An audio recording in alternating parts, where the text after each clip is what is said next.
ગુજરાત સરકાર અમદાવાદની સરખામણી વિશ્વના મોટા શહેરો સાથે કરીને બ્રાન્ડિંગ કરે છે, પરંતુ ગુજરાતનું વિકસતું શહેર મોતનો મલાજો પણ સાચવી શકતું નથી.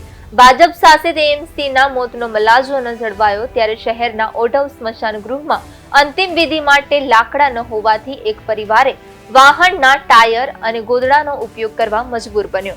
સ્મશાન ગૃહમાં સૂકા લાકડા ઉપલબ્ધ ન થતા છૂટકે અગ્નિ સંસ્કાર કરવા પડ્યા ત્યારે અંતિમ વિધિ માટે વાહનના ટાયર અને ગોદડાનો ઉપયોગ કરવા પરિવાર મજબૂર બન્યો. સ્મશાન ગૃહમાં સૂકા લાકડા ઉપલબ્ધ ન થતા છૂટકે પરિવારને અગ્નિ સંસ્કાર કરવા પડ્યા હતા. ત્યારે સમગ્ર ઘટનાનો વિડીયો વાયરલ થયો છે. આ રીતે અગ્નિ સંસ્કાર કરતા પરિવારજનોને 4 કલાક જેટલો સમય અંતિમ વિધિ માટે થયો હતો.